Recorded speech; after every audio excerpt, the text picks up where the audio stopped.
En la presente exposición abordaremos el tema del Derecho Internacional Público de José Luis Soberanes y Héctor Fix Zamudio de su libro El Derecho en México.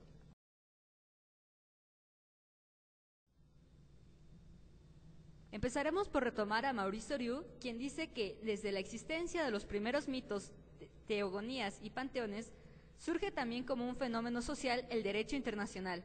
Entonces entendemos que cuando aparecen los asentamientos permanentes como las ciudades, hay una manifestación de una normatividad intergrupal.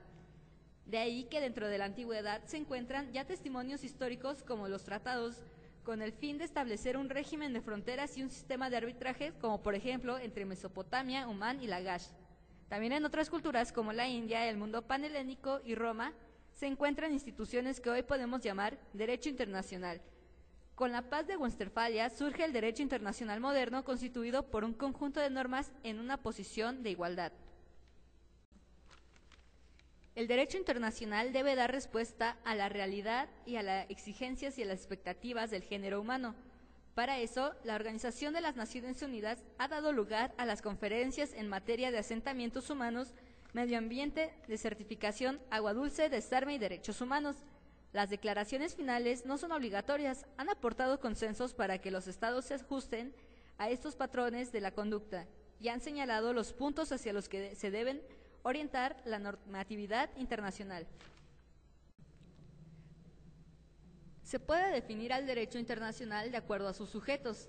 Entonces, el derecho internacional aparece como un conjunto de normas jurídicas que regulan las relaciones entre estados soberanos y organizaciones internacionales de carácter público. Por su parte, Kant establece que el término internacional es impropio y debe utilizar el término interestatal, ya que naciones es un término sociológico. Hoy en día es insuficiente porque las organizaciones internacionales han adquirido autonomía y personalidad jurídica. Dentro de los sujetos del derecho internacional se encuentran las organizaciones internacionales, quienes tienen personalidad jurídica y autonomía. Indirectamente están los derechos humanos, que adquieren impulso en el plano internacional con la Declaración Universal de 1948, consolidando al individuo como sujeto indirecto. Ahora la humanidad es de diversos regímenes, lo que es igual a una multisubjetividad en el derecho internacional. Basándonos en el artículo 38 del Estatuto de la Corte Internacional de Justicia, se deberá aplicar lo siguiente: convenciones internacionales, sean generales o particulares. La costumbre internacional como prueba de una práctica comúnmente aceptada como derecho. Los principios generales del derecho reconocidos por las naciones civilizadas.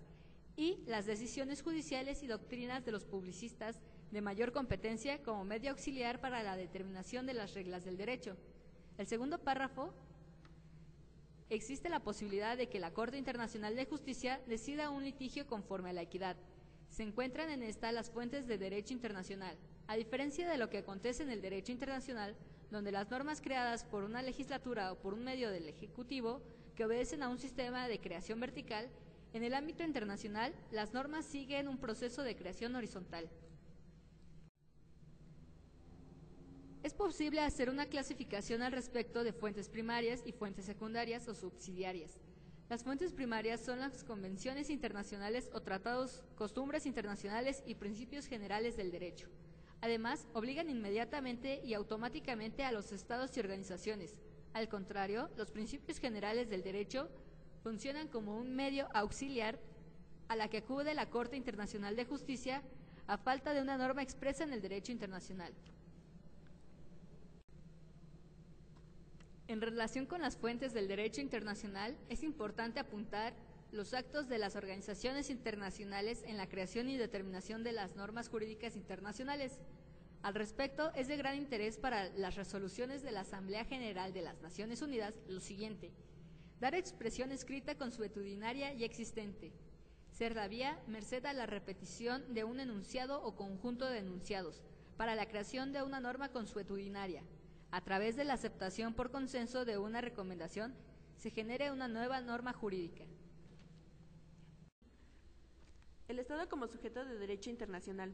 El Estado como institución político-jurídica es una entidad constituida por una población, un territorio y un poder soberano. La población es el elemento humano del Estado.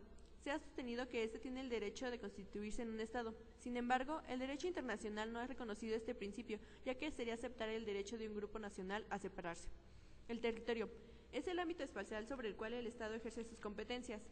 No existe en el derecho internacional una extensión determinada para que pueda constituirse un Estado. Sin embargo, dentro de él deben incluirse la porción terrestre, el espacio aéreo, la plataforma continental y la zona económica exclusiva. La soberanía tiene dos vertientes, la externa y la interna. En el aspecto externo implica la condición de independencia y se traduce en el principio de igualdad soberana. De este principio derivan los de no intervención y autodeterminación de los Estados. En su expresión interna, la soberanía significa la autoridad exclusiva que tiene el Estado sobre cosas y personas que se encuentran dentro de su territorio.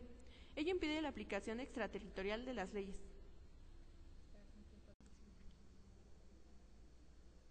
En la última cuarta parte del siglo XIX aparecieron los organismos intergubernamentales.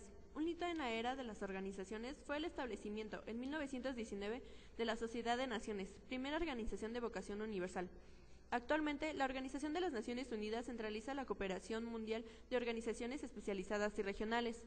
Los organismos especializados impulsan la cooperación en determinados renglones. Ejemplo de él es la Organización de Naciones para la Alimentación y la Agricultura.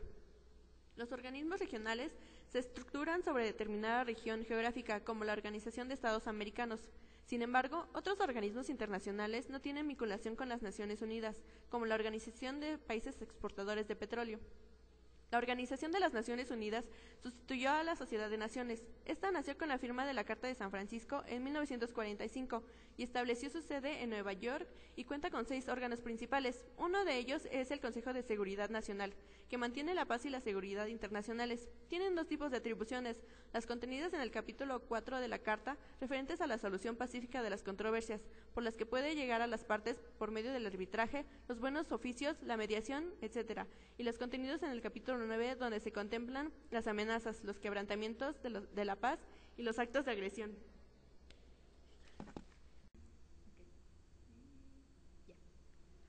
De conformidad con estas competencias, el Consejo puede tomar 3 tipos de medidas. Una de ellas es la provisional, para evitar que un conflicto se extienda y pueda convertirse en amenaza o quebranto a la paz en las relaciones. El segundo es el empleo de acciones coercitivas que no impliquen el uso de la fuerza y puedan incluir con la interrupción total o parcial de las relaciones económicas y todo tipo de comunicaciones, así como la ruptura de las relaciones diplomáticas. En caso de que las medidas anteriores no sean suficientes, el Consejo puede tomar un tercer tipo de medidas, que comprende el ejercicio de la fuerza por medio de tropas aéreas, navales o terrestres, con el objeto de mantener o restablecer la paz. La Asamblea General.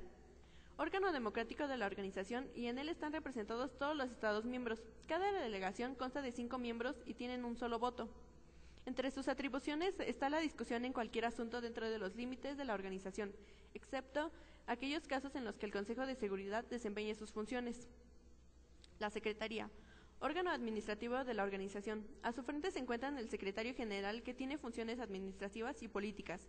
Actúa así en reuniones de los órganos de las Naciones Unidas, con excepción de la Corte Internacional de Justicia. Puede desarrollar sus atribuciones políticas por vía de la delegación, cuando le son conferidas por el Consejo de Seguridad o la Asamblea General, o por propia iniciativa, cuando derivan del artículo 99 de la Carta.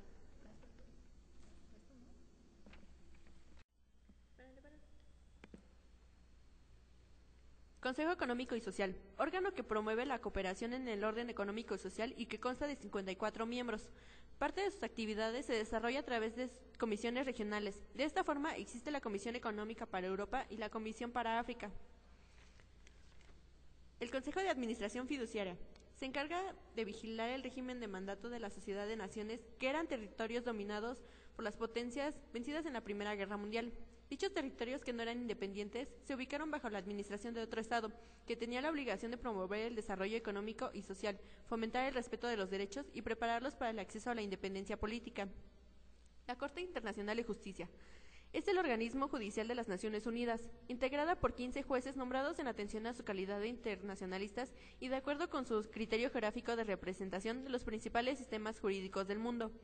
Desarrolla 2 tipos de competencia. La competencia contenciosa, que es de carácter voluntario y que cubre los litigios entre estados y cuyas sentencias tienen fuerza obligatoria, y la competencia consultiva, que otorga las opiniones sin fuerza vinculante sobre cualquier cuestión jurídica. Los tratados para su conclusión siguen 3 fases: la negociación, la firma y la ratificación. En la primera, el tratado se redacta. Por medio de la segunda, el tratado recibe autenticidad y en la tercera, los estados expresan su autorización final para obligarse. Esta última fue aportación de los movimientos democráticos en el orden internacional. Como ejemplo está la Revolución Francesa. Los tratados se perfeccionan jurídicamente con la ratificación. Sin embargo, la aceleración en las relaciones internacionales hace que muchos tratados entren en vigor a partir de la firma sin la necesidad de esperar la ratificación. Los tratados se rigen por 3 principios. La primera norma prescribe la obligatoriedad de los pactos. La segunda norma significa que el consentimiento es la base de las obligaciones convencionales. Y el tercer principio señala que los tratados producen efectos únicamente en relación con las partes.